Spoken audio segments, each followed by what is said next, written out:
Hi, this is Jenny from Central Church with today's Daily Dose. We are in Deuteronomy chapter 32. This is the poem that Moses recited before he passed away. Heaven, pay attention and I will speak. Earth, listen to the words of my mouth. My teachings will fall like raindrops. My speech will settle like dew. Like gentle rains on grass, like spring showers on all that is green, because I proclaim the Lord's name, give praise to our God.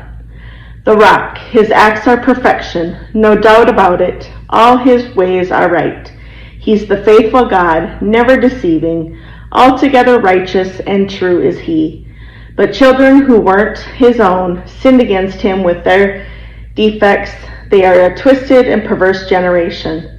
Is this how you thank the Lord, you stupid, senseless people? Isn't he your father, your creator? Didn't he make you and establish you? Remember the days long past. Consider the years long gone. Ask your father, he will tell you about it. Ask your elders, they will give you the details. When God Most High divided up the nations, when he divided up humankind, he decided the people's boundaries based on the number of the gods. Surely the Lord's property was his people. Jacob was his part of the inheritance. God found Israel in a wild land, in a howling desert wasteland. He protected him, cared for him, watched over him with his very own eye.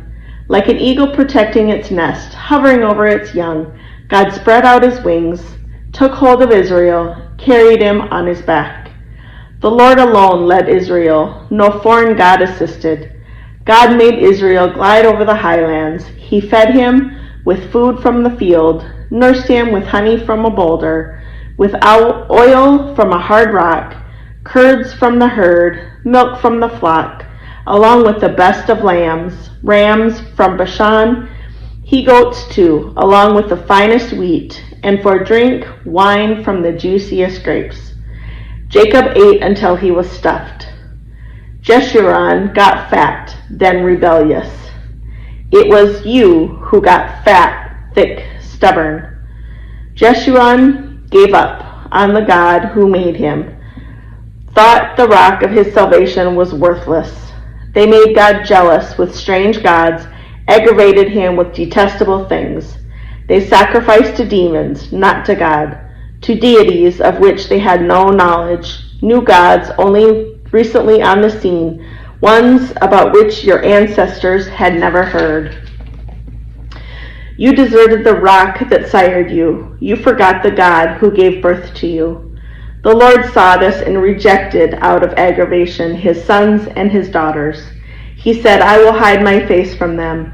I will see what becomes of them, because they are a confused generation. They are children lacking loyalty. They provoked me with no gods, aggravated me with pieces of junk. So I am going to provoke them with no people. Aggravate them with a nation of fools. A fire burns in me. It will blaze to the depths of the grave. It will destroy the land and its crops. It will blacken the base of the mountains. I'll throw on them disaster after disaster. I'll destroy them with my arrows. Devastating hunger, consuming plague, bitter sickness. I'll send animal fangs after them, venom from dust crawlers too. Outside in the streets, the sword will bereave.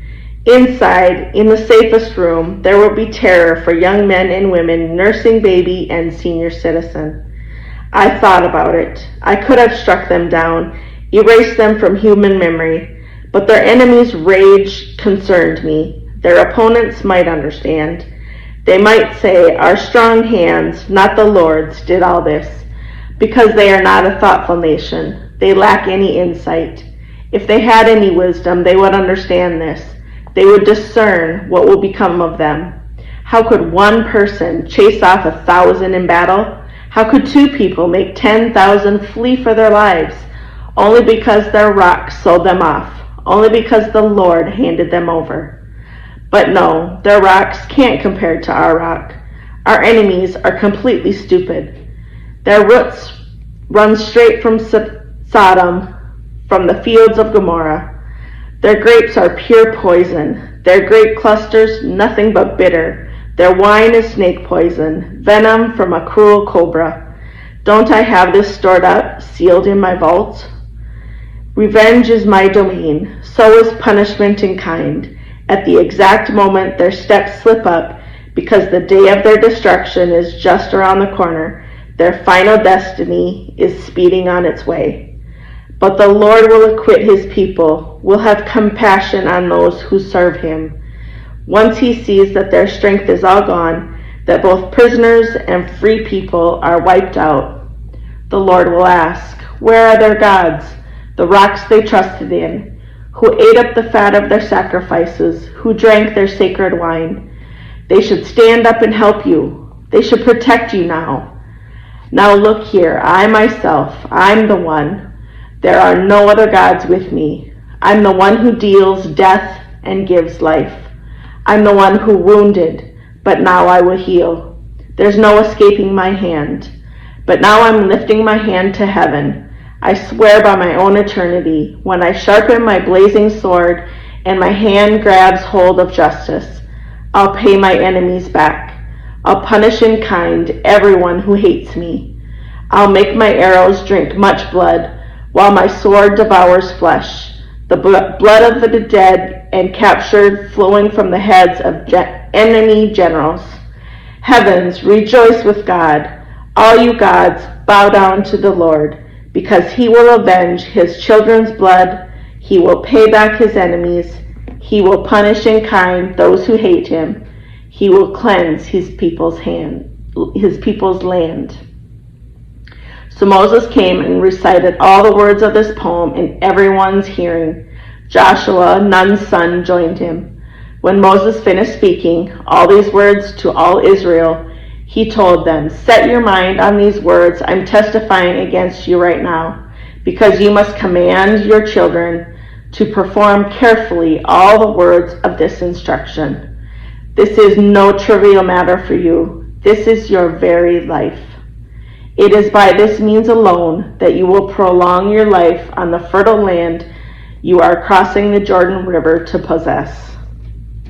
The Lord spoke to Moses that very same day. Hike up to Abraham Mountains, to Mount Nebo, which is in the land of Moab opposite Jericho. Take a good look at the land of Canaan, which I'm giving to the Israelites as their property. You will die on the mountain you have hiked up, and you will be gathered to your people just like your brother Aaron, who died on Mount Hor and was gathered to his people, because the two of you were unfaithful toward me in front of the Israelites at the waters of Meribah Kadesh in the Zin wilderness, because you didn't treat me with proper respect before the Israelites. You can look at the land from the other side of the river, but you won't enter there. This is the end of chapter 32.